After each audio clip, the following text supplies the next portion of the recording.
Stand up right now and apologize to my son for undermining his authority, or clean out your desk." Charles Whitfield's voice cut through the boardroom like a blade, his finger pointing directly at me across the mahogany table. The 12 board members and senior staff sat in dead silence, waiting for my response.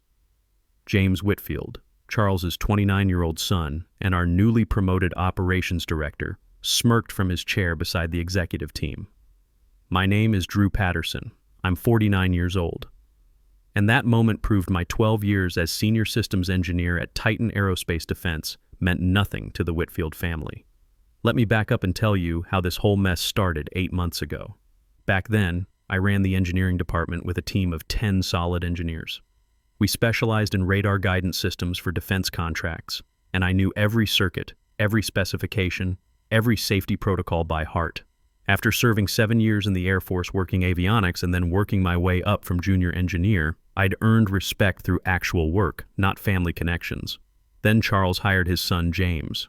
First day on the job, James rolled up in a brand new Tesla Model S wearing a custom suit that cost more than most of my guys made in a month.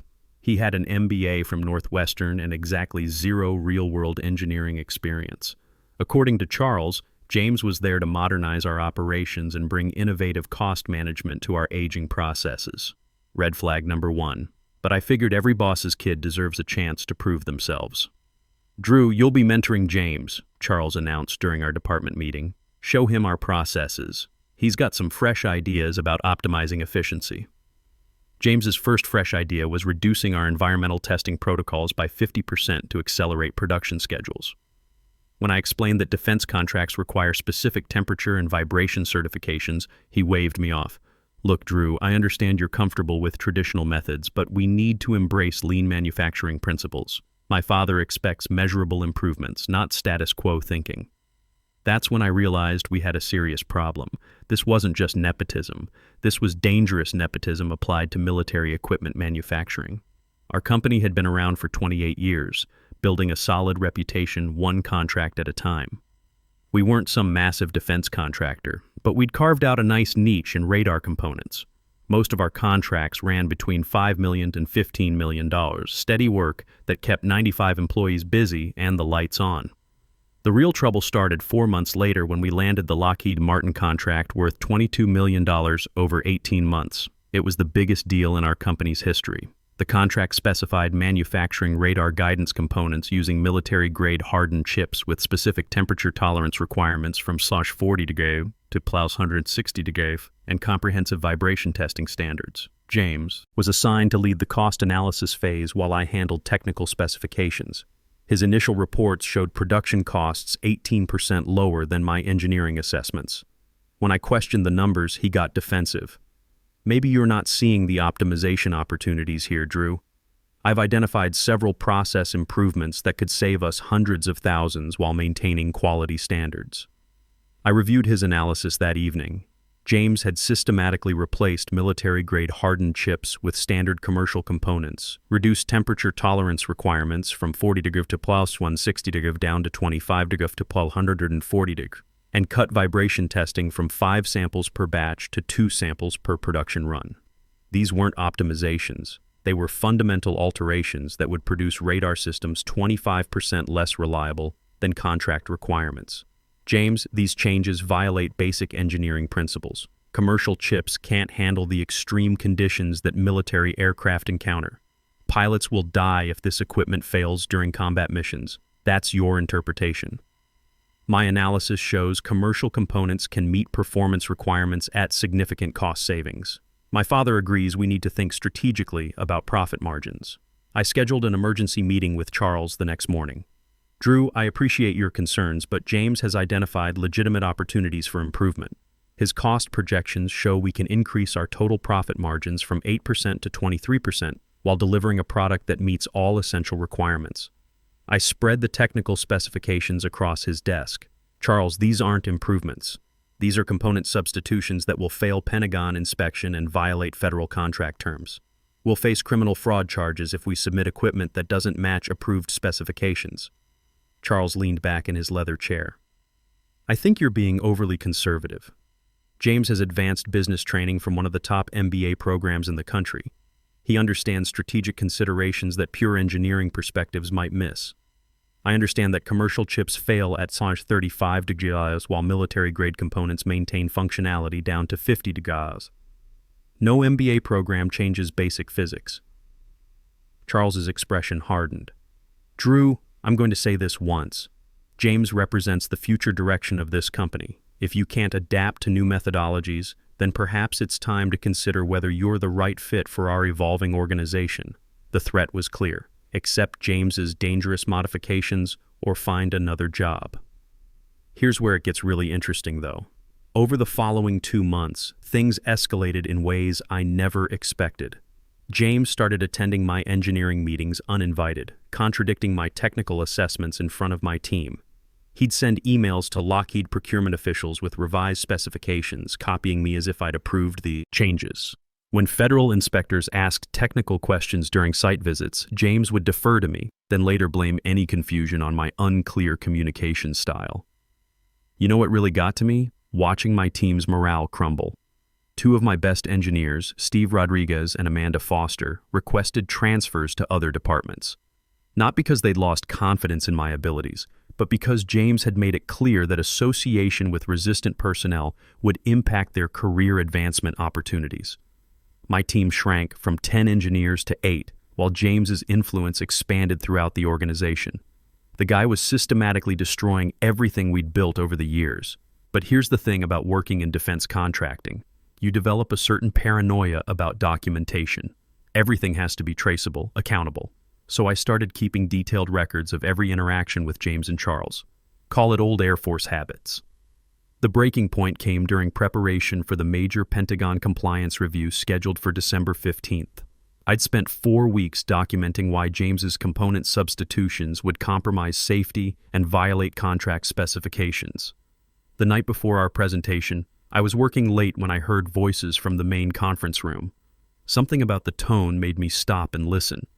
Dad, what happens if the Pentagon asks technical questions I can't answer tomorrow? Don't worry, James. I've already briefed the procurement team that Drew has been resistant to efficiency improvements. If there are any technical issues during the presentation, we'll frame them as his failure to provide adequate documentation support. I quietly moved closer to the conference room door and activated my phone's recording function. Thank God for modern technology. But what if they want to see the original engineering specifications? There are no original specifications. Drew's analysis was incomplete and overly conservative for modern manufacturing standards. Your cost optimization study represents our official engineering position. Trust me, after tomorrow's presentation, you'll be leading this entire department. That conversation changed everything. This wasn't incompetence or even standard corporate politics. This was deliberate fraud, and they were planning to destroy my career to cover their tracks. I spent the next morning documenting everything I could get my hands on. Every email, every meeting note, every conversation I could remember. I kept backup copies of all original engineering reports and compared them with James's modified versions. The differences were staggering. He'd systematically altered component specifications, eliminated crucial environmental tests, and reduced inspection requirements across 14 different contract items. The most dangerous change involved the radar guidance processors. My original specifications called for military-grade hardened chips with operating temperature ranges, from +40 degrees to +160 degrees. James's version substituted commercial processors with operating ranges from 25 degrees to 140 degrees. The commercial components would fail catastrophically in high-altitude combat conditions. Pilots would lose navigation capability when they needed it most. We're talking about life and death here, not some cost-saving spreadsheet exercise. But I needed more than technical documentation. I needed proof of criminal intent, and I needed allies who couldn't be intimidated by the Whitfield family's corporate power plays.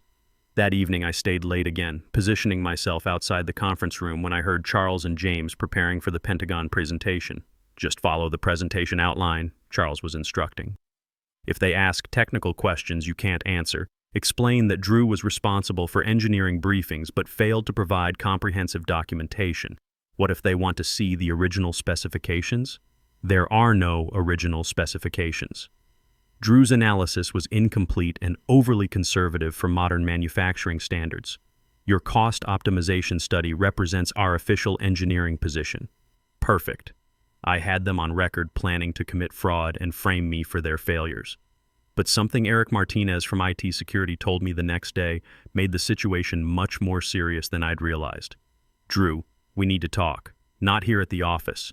Can you meet me at Murphy's Diner on Highway 24 tonight at 8? Murphy's was a 24-hour truck stop 15 miles from the office. Eric was already there when I arrived, sitting in a back corner booth with a laptop bag and a concerned expression that told me this wasn't about routine IT issues.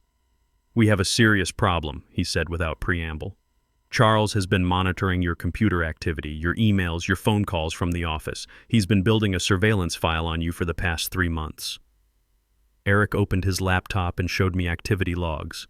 My stomach dropped as I saw the extent of the monitoring. Every document I'd accessed, every email I'd sent, every phone call I'd made from my office extension, all logged and tracked with timestamps and duration. How is this legal? Technically, company equipment allows for monitoring, but here's the really concerning part." He clicked to another screen. "Rebecca Whitfield has been recording conversations throughout the building, not just casual workplace discussions. Formal meetings, private phone calls, confidential discussions with other employees. The screen showed a directory of audio files organized by date and participant names. My name appeared in dozens of entries going back months. This was way bigger than I'd thought.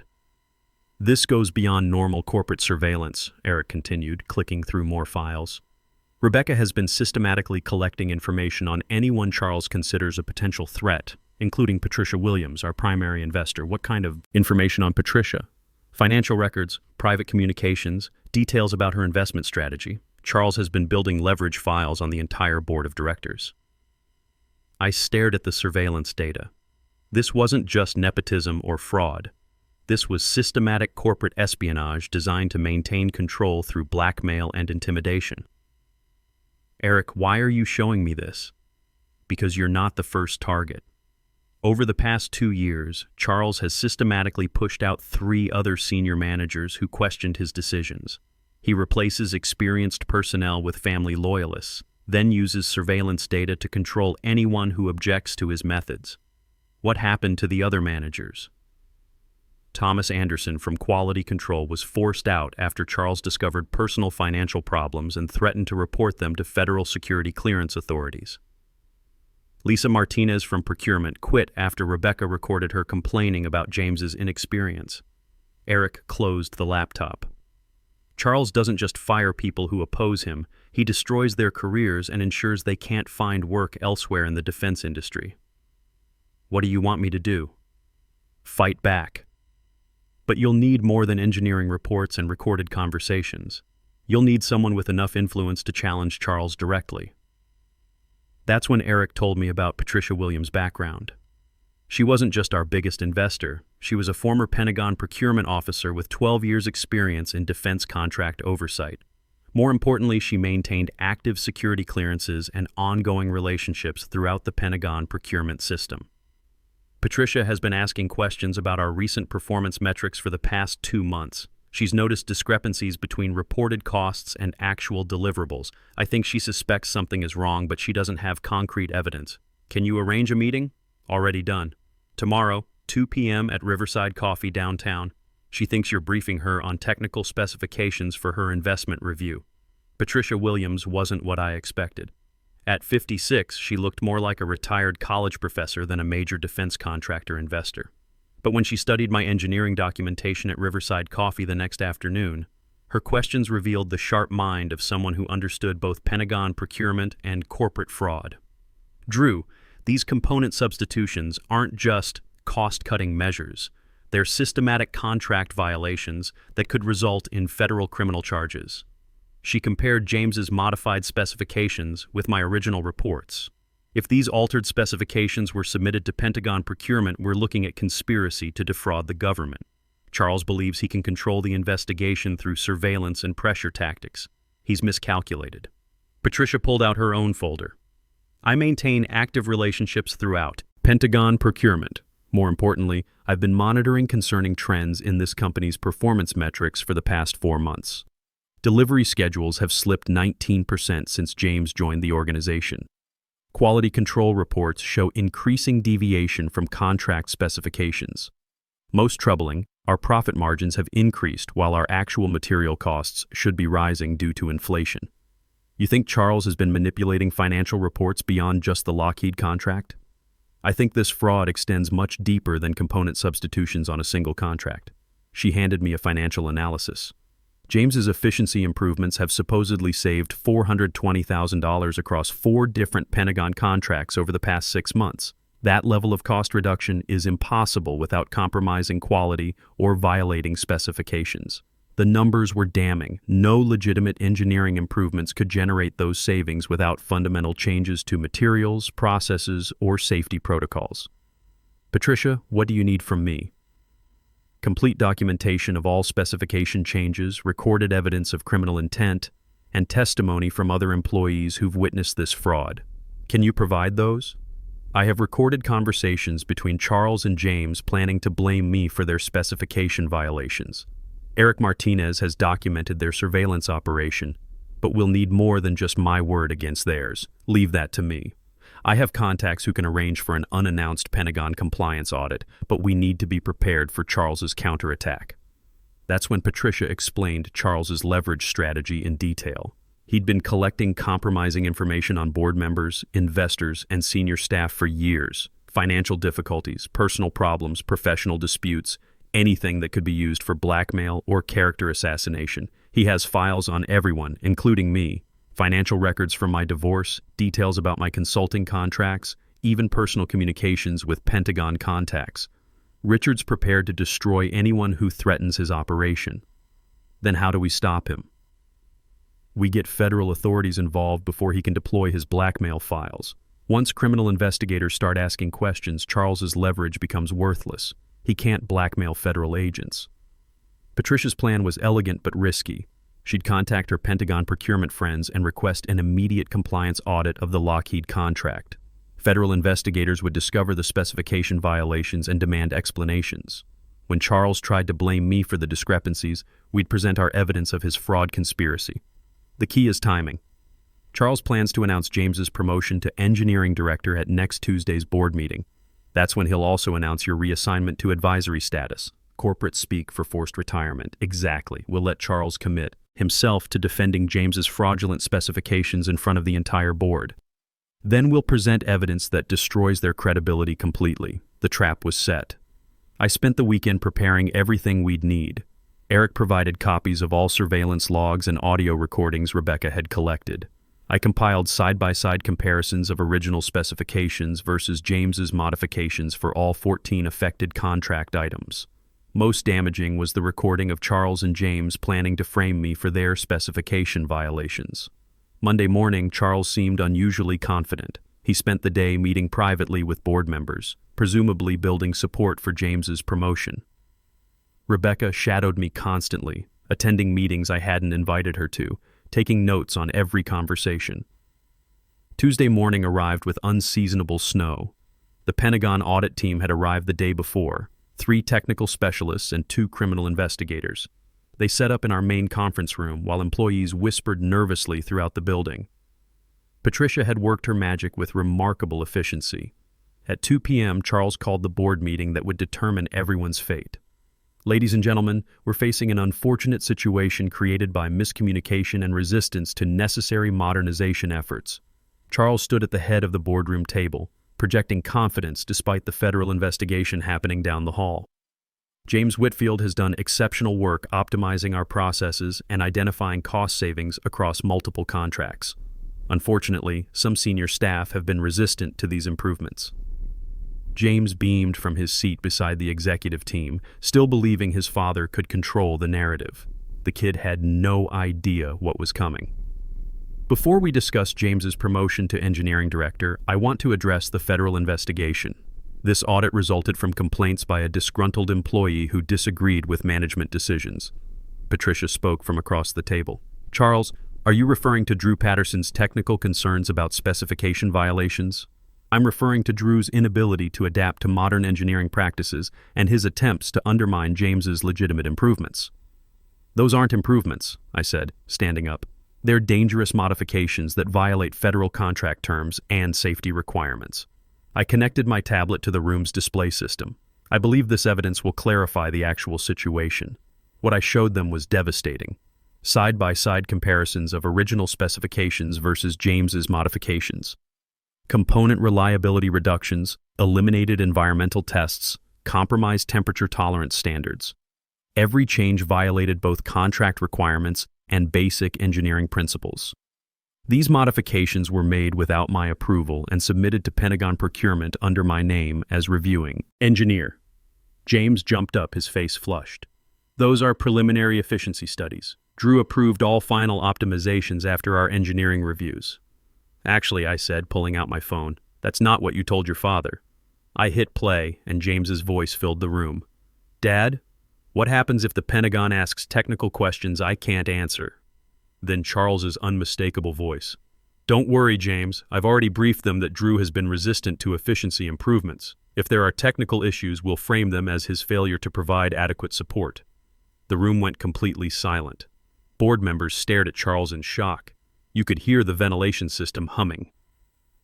Those recordings are illegal and taken out of context, Charles said, his composure finally cracking.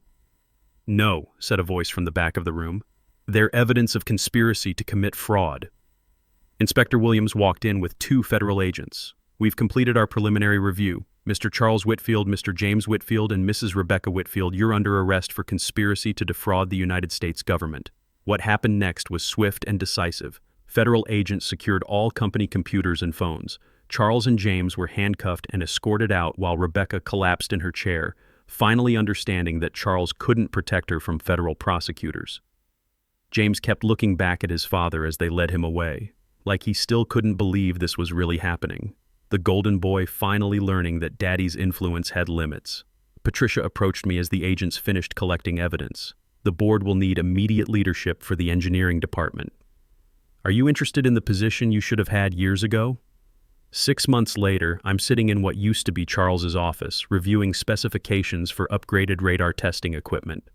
The Lockheed contract was renegotiated with proper components and realistic safety margins.